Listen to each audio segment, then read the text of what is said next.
اللہ فرماتا وہ وقت کب آئے گا جب قرآن تمہاری زندگی میں اتر آئے گا، وہ وقت کب آئے گا جب اللہ کا ذکر تمہاری زندگی میں اتر آئے گا، وہ وقت کب آئے گا جب تم رب کا نام لو تمہاری آنکھیں آنسو کا خراج دینے لگے، جو ہی قرآن کھلے چھم چھم تمہاری آنکھیں برسنے لگے، وہ وقت کب آئے گا ذکر سے تمہارے دل میں ارتعاش پیدا ہو۔ زندگی تو جا رہی ہے، کب وقت آئے گا؟ جوانی آئی، لیل و نہار نے وقت بدلے، چرخ نے اپنے تیور تبدیل کیے، حکومتیں تبدیل ہوئی، زمانے تبدیل ہوئے، تو جہاں کھڑا تھا وہیں کھڑا رہا۔ تو فرمایا اس دنیا کے لیے تو بھاگتے ہو جو ختم ہو جانے والی ہے، آؤ بھاگو اس جنت کی طرف جس کی چوڑائی زمین و آسمان کے برابر ہے، وہ تمہارے لیے تیار کر چکا ہے۔ اصل تو زندگی وہ زندگی ہے۔ کوئی بزرگ تھے، ان سے ان کے چاہنے والوں نے سوال کیا کہ فلاں عابد، اس کے بارے میں لوگ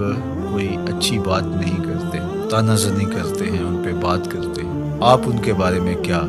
رائے رکھتے ہیں؟ تو انہوں نے جو جواب دیا بہت خوبصورت تھا اور یہ ضرب المثل بن گیا۔ گفت بولے بر ظاہرش عیب نمی بینم و در باطنش غیب نمی دانم، کہ ان کے ظاہر میں تو میں کوئی عیب نہیں دیکھتا، اور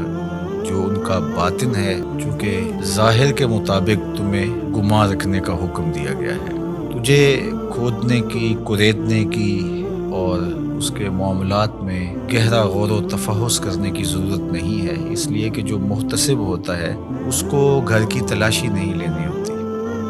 وہ تو جو چیز سامنے آتی ہے اس کے مطابق ہی اس کا احتساب کرتا ہے۔ تو اگر یہ ہمارے رویے اور ہمارا طرز زندگی اور ہمارا انداز معاشرت اس طرز پر آ جائے جو ہمارے بزرگوں کا طریق تھا کہ لوگوں کا جو ظاہر ہے اس کے مطابق ہی ہم ان پر کوئی حکم لگائیں، اور ہمیں لوگوں کے اندر اتر کے اور لوگوں کی ٹو میں جا کے گہری تفتیش کرنا اور لوگوں کو کریدنا، یہ تو بتایا ہی نہیں گیا۔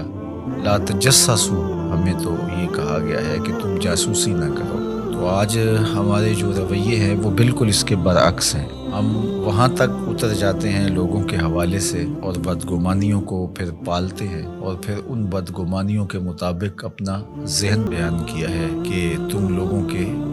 ظاہر پہ نظر رکھو، اور جو تمہاری رائے ہے وہ ان کے ظاہر کے مطابق ہی ہونی چاہیے، اور ان کو کرید کر کے اور ان کے معاملات کے اندر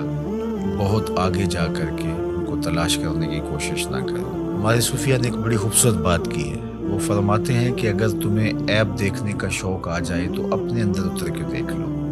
کیونکہ تم جو دیکھو گے تمہارا اپنا ضمیر اس کی نفی بھی کر سکے گا۔ دنیا دیکھنے لگو گے تو تکبر پیدا ہوگا،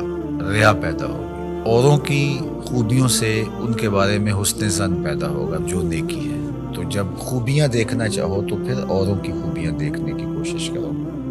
اور جب عیب ڈھونڈنے کا شوق آ جائے، تمہارے مزاج میں ہے کہ ہم نے کوئی عیب ہی تلاش کرنے ہیں، تو پھر اپنے اندر اتر کے اپنی کوتاہیوں کو، اپنے عیوب کو